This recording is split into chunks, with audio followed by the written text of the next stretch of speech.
그 다음으로 우리가 봐야 될 게 교육 심리에서 가장 중요한 게 뭐 학습 동기 이론이라고 할 수 있겠죠. 뭐 동기는 여러분도 아시겠지만 뭐 몇 번 강조해도 부족함이 없는 포인트라고 볼 수 있습니다. 아이들의 학습 동기를 어떻게 끌어올릴 것이냐. 근데 학자마다 관점이 다르니까 어떤 관점이 나올 수 있을지 모르죠. 그래서 제가 봤을 때 일단 내재적 동기와 외재적 동기 가장 기본적인 핵심 포인트죠. 나올 수 있고, 그다음 메슬로우가 주장한 욕구 위계설, 대시의 자기결정성 이론. 대시의 자기결정성 이론이 결국 내재적 동기와 연관이 되어 있습니다.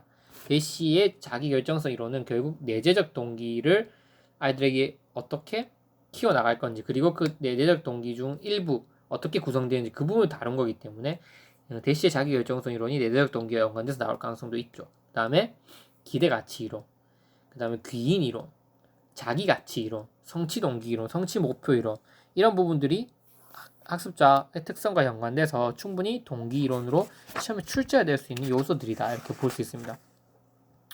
뭐 여기서 빠진 부분도 있을 수 있겠지만 이 부분이 학습 동기에서는 가장 핵심적인 유형들이다, 이렇게 볼 수 있죠. 그리고 교사의 특성과 동기, 이것도 매우 중요합니다. 결국 우리는 교사의 입장, 교수자에 대한 이해도 꼭 필요하다는 거죠.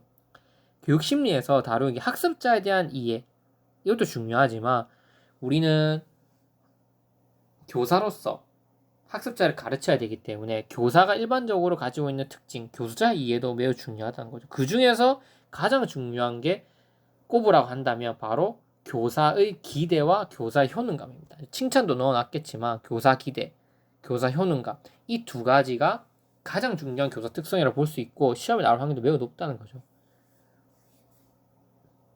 왜냐하면 생각해 보십시오, 여러분.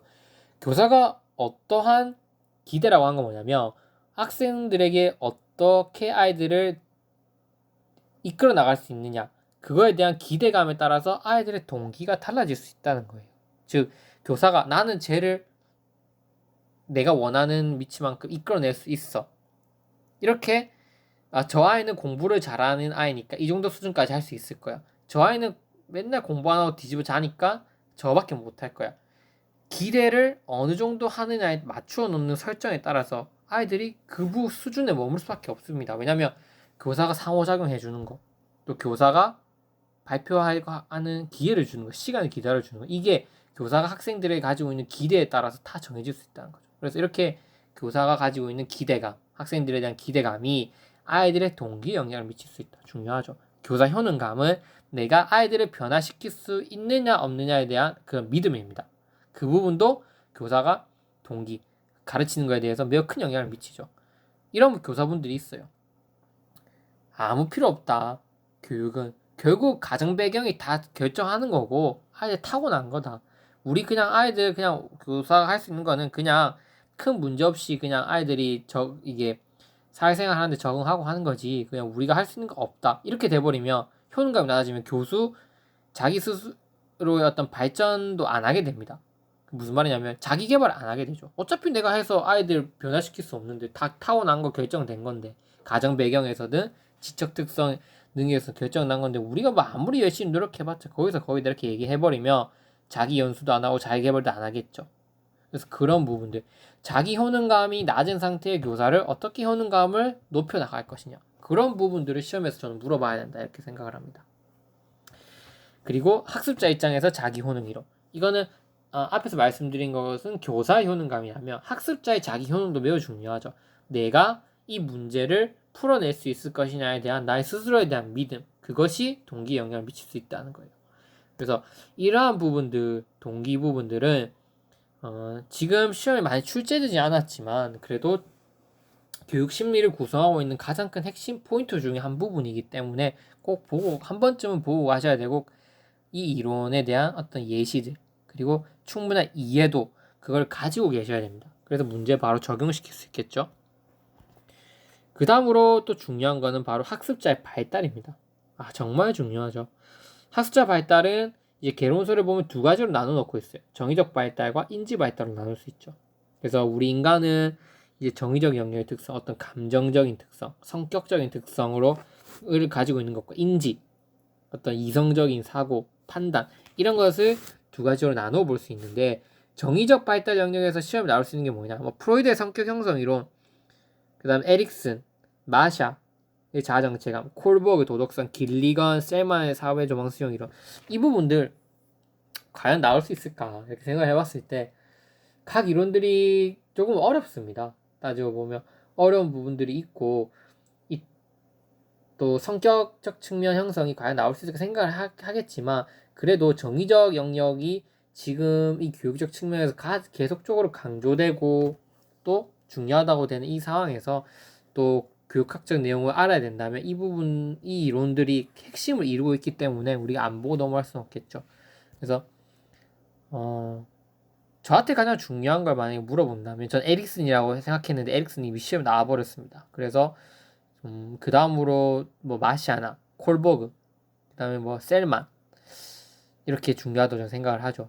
그래서 콜버그의 도덕성 발달이 그나마 이제 제일 중요하지 않을까 이렇게 한번 생각을 해봅니다. 그리고 인지 발달은 피아제와 비고츠키. 피아제는 개인적 구성주의, 비고츠키는 사회적 구성주의로 나올 수 있죠. 결국 이 두 부분 다 구성주의 세대에 따라서 나온 인지 발달 이론들이죠. 구성주의 세대. 학습 이론한 거 이걸 연결시킬 수도 있어요. 학습 이론은 행동주의, 인지주의, 구성주의. 제가 강의를 해드렸지만 교수학습 이론에서 강의를 해드렸어요. 행동주의와 구성주의 차이가 구성주의가 뭐냐 그게 궁금하신 분들은 강의를 보시면 돼요. 결국 학습 이론이라고 하는 거는 행동주의, 그 다음에 인지주의를 거쳐서 이렇게 1번, 2번, 3번 구성주의로 오게 되는 거죠. 그리고 구성주의도 개인적 구성주의와 사회적 구성주의로 나눌 수 있고, 개인적 구성주의의 가장 대표적인 학자가 피아제, 사회적 구성주의의 가장 대표적인 학자 비고츠키, 그리고 브론펜브레너는 생물 생태라고 해서 유전과 환경의 조화, 그게 인지 발달에 영향을 미친다고 주장한 거죠.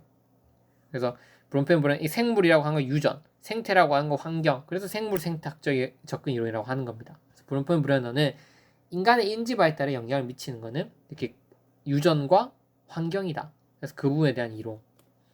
그래서 미시체계, 뭐 중간체계, 외체계, 거시체계, 그 다음에 시간체계 이렇게 있는 게 바로 브론펜브레너인데, 이런 부분도 우리 한번 좀 꼭 보고 넘어가야 된다 이렇게 볼 수 있죠. 그리고 학습 이론. 중요합니다. 행동주의에서는 학습을 어떻게 바라보냐. 그 다음에 인지주의 이론에서는 학습을 어떻게 바라보냐. 구성주의 이론에서는 학습을 어떻게 바라보냐. 학습이라고 하는 것은 결국 무엇이냐. 학습은 아이들이 뭐 어떤 교과 내용을 뭐 배워나가는 거, 아니면 경험을 해나가는 거, 이렇게 다양한 관점으로 볼 수 있는데, 결국 미성숙한 아이들이 성숙한 과정으로 발달해 나가는 게 결국 학습이라고 볼 수 있는데, 그 학습을 어떻게 일어나갈지는 행동주의냐, 인지주의냐, 우리 구성주의냐에 따라서 다르게 볼 수 있다는 거죠. 그래서 행동주의에서 대표적으로 고전적 조건 형성으로 파블로프 실험, 혹은 파블로프, 그 외에 뭐 여러 가지 고전주의를 대표하는 학자들이 있겠지만, 그것들을 한번 살펴보고 고전적 조건 형성에 가진 시사점 보고, 조작적 조건 형성은 바로 스키너죠. 대표적인 학자 스키너. 그 외에도 뭐 톨만, 뭐 기호 형태서 뭐 퀘러, 뭐 다양한 학자들이 있겠지만, 그래도 스키너 위주로 강화와 벌에 대해서 한번 학습해 보도록 하겠습니다. 그리고 사회인지 학습 이론, 그 다음에 정보처리 학습 이론, 전이와 망각, 메타인지, 기타 장학은 이거 잘못 들어간 것 같습니다. 죄송합니다. 그래서 초인지, 메타인지, 전이와 망각, 정보처리 학습 이론, 이런 부분들이 나올 확률이 매우 높죠. 이제 시험에 나올 확률이 매우 높습니다. 그래서 교육 심리는 이러한 학습 목차를 통해서 한번 같이 살펴볼 거고, 그리고 이 부분에서 빠진 내용이 분명히 있을 겁니다. 있는 내용들은 한번 쭉 훑고 다시 돌아오겠습니다.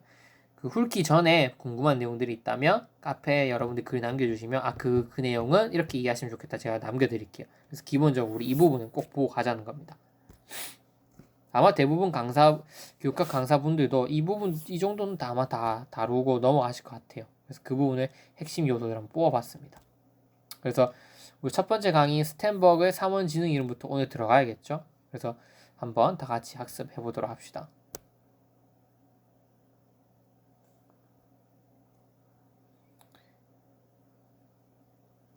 그리고 이 강의를 하면서 궁금하신 점은 항상 카페에서 하고 싶은 말을 남겨놓았기 때문에 그 부분을 통해서 여러분들이 충분히 하고 싶은 말을 저에게 해주시면 제가 답변 남겨드리도록 하겠습니다. 이제부터는 열심히 해서 한번 다시 2021년을 위해서 한번 달려가 보도록 하겠습니다.